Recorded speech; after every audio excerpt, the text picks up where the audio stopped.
Hi friends, कैसे हैं आप सब लोग। मैं आज आपके सामने लेकर आया हूँ संडाडिया जो इंटर की दूसरी पोएम है character of a happy life compose bye sir Henry bottom. तो देखिए स्टूडेंट्स कैसे हम संडाडिया लिखते हैं। सबसे पहले लिखते हैं the central idea of the poem character of a happy life compose bye sir Henry bottom. इसको पढ़ेंगे इज दैट, यहाँ दैट तक पढ़ेंगे तो होगा सर हेनरी बॉटन द्वारा रचित कविता character of a happy life का केंद्रीय भाव है कि दैट का मतलब कि ए ट्रूली हैप्पी मैन एक वास्तव में प्रसन्न व्यक्ति या मनुष्य इज ऑनेस्ट ईमानदार होता है एंड ट्रूथफुल और सत्यवादी। एक वास्तव में प्रसन्न व्यक्ति खुश व्यक्ति ईमानदार और सत्यवादी होता है। He is master of his patience, he is वह होता है master mean Swami of his patience अपनी भावनाओं का या अपनी इच्छाओं का। जो प्रसन्न व्यक्ति होता है वह अपनी इच्छाओं का स्वामी भी होता है। He is not afraid of death, he is not afraid वह डरता नहीं है ऑफ डेथ मृत्यु से, वह मृत्यु से डरता नहीं है। He does not care for the principal love वह राजाओं की कृपा की परवाह नहीं करता या the criticism of the common people या आम लोगों की आलोचना की। कहने का मतलब है वह राजा की कृपा की या आम लोगों की आलोचना की चिंता नहीं करता है।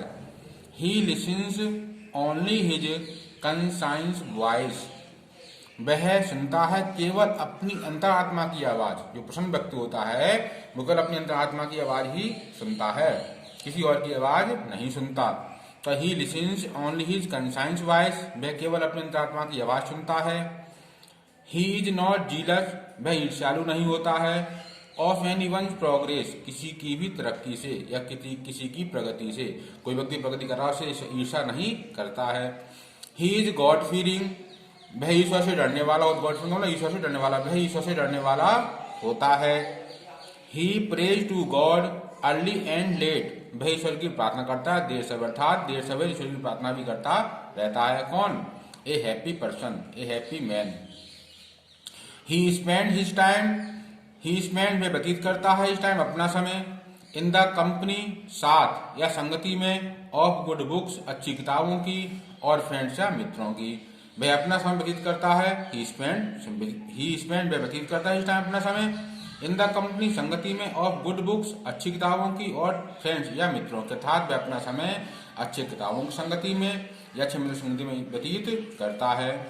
He does not care for rise और fall in life, he does not care वह परवाह नहीं करता है फॉर राइज ऊपर उठने की और फॉल या नीचे गिरने की इन लाइफ जीवन में। जीवन में है तो उसे उठने की परवाह होती है कि मैं तरक्की करूंगा, राइज होगा, मैं राइज करूंगा जीवन में, ऊपर उठूंगा, ऊंचाई पर जाऊंगा। और नहीं उसे ये परवाह होती है कि वह गर्त में नीचे गिर जाएगा। मैं न्यूट्रल रहता है, दोनों परिस्थितियों में समान रहता है। सच ए हैप्पी पर्सन एक ऐसा प्रसन्न व्यक्ति में भी पुअर गरीब तो हो सकता है इन वर्ल्डली परिजन संसारिक धन में। संसारिक परिजन जो हमारा होता है, जो परिजन का मतलब हम जो वस्तुएं रखते हैं संसार वस्तुओं के पास नहीं हो सकती हैं। But he is Lord of himself लेकिन वह स्वयं का स्वामी होता है। एक बार दोबारा पढ़ेंगे इसको, देखिए समझेंगे दोबारा स्टूडेंट्स। द सेंट्रल आइडिया केंद्रीय भाव ऑफ द पोएम कविता केंद्रीय भाव। कौन कविता? Character of a happy life, character of happy life कविता केंद्रीय भाव composed by sir Henry Wotton, sir Henry Wotton द्वारा रचित। इज दैट है गीत पढ़ेंगे सर हेनरी बॉटन द्वारा रचित कविता character of a happy life का केंद्रीय भाव है, केंद्रीय भाव है कि दैट मतलब कि ए ट्रूली हैप्पी मैन एक वास्तव में प्रसन्न व्यक्ति इज होता है ऑनेस्ट एंड ट्रूथफुल। इसका मतलब हुआ एक वास्तव में प्रसन्न व्यक्ति ईमानदार और सत्यवादी होता है।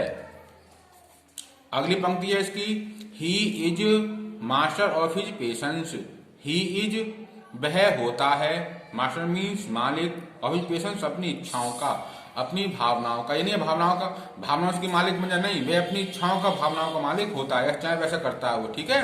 इसका मतलब हुआ he is master of his patience, वह अपनी भावनाओं का मालिक होता है। He is not afraid of death, he is not afraid, वह डरता नहीं है या भयभीत नहीं होता है, ऑफ डेथ, मृत्यु से, वह मृत्यु से डरता नहीं है।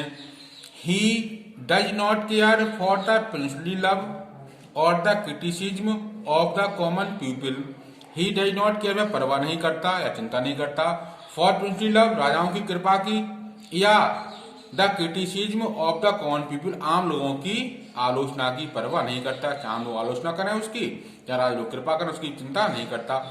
ही lessons only his conscience voice, ही लिसन्स, वह सुनता है, ओनली, केवल, हिज कंसाइंस वॉइस, अपनी अंतरात्मा की आवाज, अर्थात वह केवल अपनी अंतरात्मा की आवाज सुनता है। He is not jealous of any one's progress, he is not jealous, वह ईर्ष्यालु नहीं होता है, ऑफ एनी वंस प्रोग्रेस, किसी की भी प्रगति से, किसी की तरक्की से, किसी की उन्नति से वह ईर्ष्या नहीं करता है। ही इज गॉड फीयरिंग, वह होता है ईश्वर से डरने वाला, अर्थात ईश्वर से डरता है वो, ईश्वर गलत काम नहीं करता, ईश्वर देख रहा है मुझे, तो ही इज गॉड फीयरिंग, वह ईश्वर डरने वाला होता है। ही प्रेज टू गॉड, वह ईश्वर की प्रार्थना करता है, अर्ली एंड लेट, देर और सवेर, वह देर सवेर ऐसी प्रार्थना जरूर करता है, जरूर पूजा करता है, ईश्वर की प्रार्थना करता है, ईश्वर की है। ही स्पेंड्स हिज टाइम, वह अपना समय बिता देता है, in the company of good books और फ्रेंड्स, अच्छे किताबों या मित्रों की संगति में, किताबों की संगति अपना समय बिताता है। He does not care for rise, उससे ऊपर उठने की चिंता परवाह नहीं होती, और फॉल इन लाइफ, या जीवन में गिरने की इच्छा परवाह नहीं होती, न जीवन में ऊंचा उठेगा या नीचे गिरेगा, वह इस बात की परवाह नहीं करता है। सच ए हैप्पी पर्सन, ऐसा प्रसन्न व्यक्ति या ऐसा प्रसन्न मनुष्य, मे बी पुअर, गरीब हो सकता है, इन वर्ल्डली पोजेशन, संसारिक धन संपत्ति में, संसारिक वस्तुओं में, but he is Lord of himself, he is Lord of himself, he is Lord of himself, लेकिन वह स्वयं का स्वामी होता है। अब इसके बाद आया स्टूडेंट्स पोएटिक ग्रेस क्या है इसमें, इसका हिंदी में बोलते हैं काव्य का सौंदर्य क्या है इस पोएम का। तो देखेंगे this didactic poem has the philosophy of Bhagavad Gita, ये जो शिक्षाप्रद पोएम है आपकी वो किस ऐसी फिलॉसफी रखती है, फिलॉसफी रखती है भागवत गीता की। जैसा चैप्टर 2 में बताया गया है भागवत गीता के, हमारा हिंदुओं का पवित्र ग्रंथ है भागवत गीता, तो उसमें फिलॉसफी ऐसा ही उसमें है, सत्य बोलना, सत्य पर चलना, कर्म पर अंतरात्मा की आवाज सुनना आदि फिलॉसफी जो है उसकी भगवत गीता की फिलॉसफी है इसमें, तो इस फिलॉसफी को इसका पोएटिक ग्रेस है। Number 2 oxymoron is used, oxymoron का प्रयोग किया गया इन द लाइन, एक लाइन आई है इसमें, and having nothing he hath all, कुछ भी ना रखते हुए सब कुछ रखता है, तो इसमें ऑक्सीमोरॉन है, कुछ भी ना है और सब कुछ है, इसलिए विरोधाभास अलंकार है, इसमें ऑक्सीमोरॉन है। ठीक, और स्टूडेंट और हमारी ये पोएम आपको समझ में आई हो, इसका सेंट्रलिटी समझ में आया हो तो लाइक करें, कमेंट करें और हमारे चैनल को सब्सक्राइब करें और शेयर भी करें, ताकि ये फायदा और मित्रों और आपके और साथियों को पहुंच सके। आज के लिए इतना ही, काफी, मिलेंगे अगले सेंट्रलिटी में। जय हिंद।